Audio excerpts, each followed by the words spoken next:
Hello, today we are going to discuss dysdiadochokinesia, or DDK. The objectives for this presentation are to understand what dysdiadochokinesia is, understand how to test for DDK, being able to identify what DDK looks like, and being able to understand the safety issues involved with DDK. What is DDK?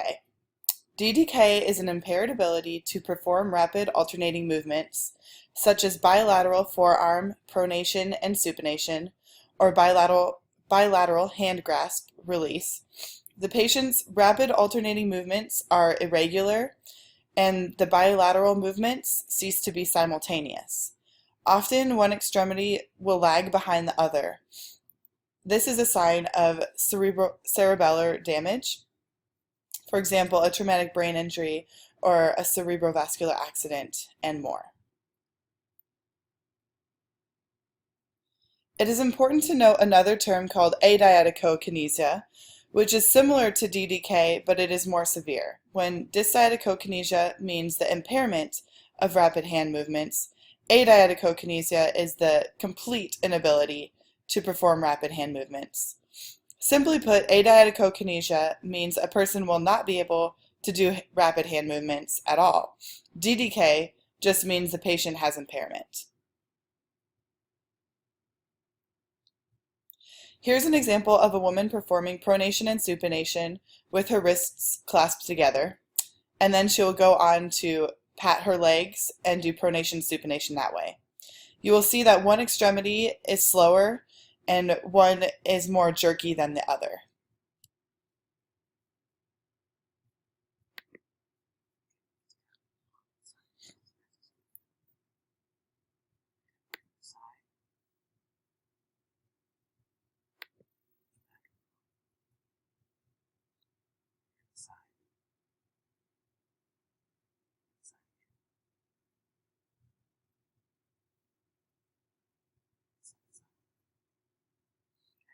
Now I want you just to pat front, back,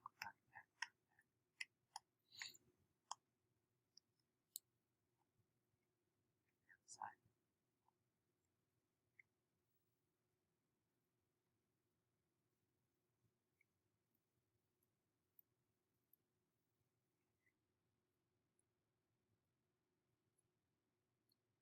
All right.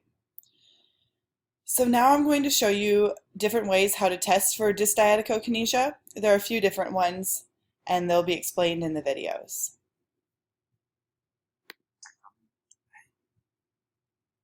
So right now we're going to be filming the most common method for dysdiadochokinesia.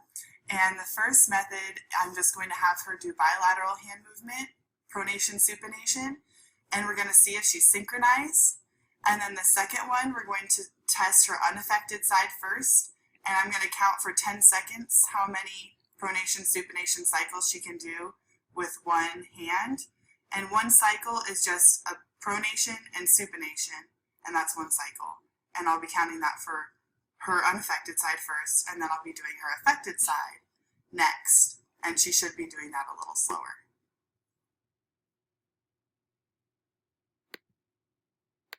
At a 90-degree angle, just like so, okay? And what I'm going to have you do is put your palms down, and then your palms up, like so.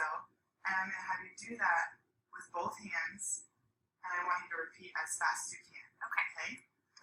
Okay? All right, so make sure to keep them in at your side and do them both at the same time. All right, go ahead. Can you go any faster? Very good. Good stop. Okay. All right, and now what I want you to do is I want you to use this hand, your unaffected side. I'm going to have you use this hand, and I want you to do this movement for 10 seconds. Okay, as fast as I can. As fast as you can. Okay. All right. There you go.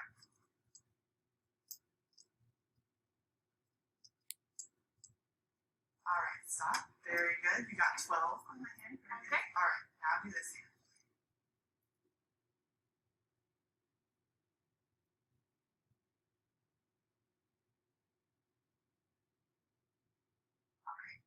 Very good, very good. Keep in mind that in this video, Amelia is doing the correct way to do the hand movements. She did try to imitate slower hand movements on her right side, but it's hard to imitate what DDK really looks like if you do not have it. These are some other tests to use. All right, so now what I'm going to have you do on the bed is just place your hand right here, and I'm going to have you do kind of a fast movement with your hand, okay? By just laying down right here, I want you to put your palm down on the bed, and then I want you to put your palm face up, and I want you to do this as fast as you possibly can, okay? Okay. Whenever you're ready. Very good.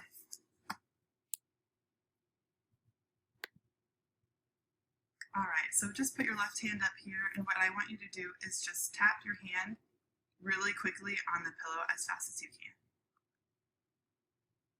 Very good. And now put your your right hand up, and now do the same thing.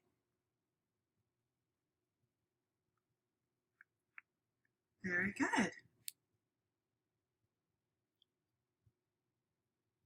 All right, so those were some examples of tests you can use. Now, some problems with safety can arise, mostly problems with fine motor skills.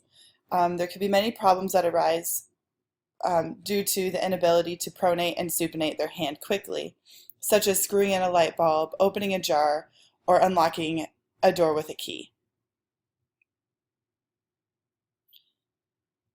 So I hope from this video you learned to understand what DDK is and how to test for dysdiadochokinesia. And I hope that you understand how to identify what DDK looks like and some safety issues involved with DDK.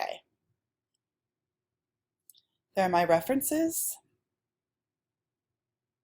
Thank you for listening.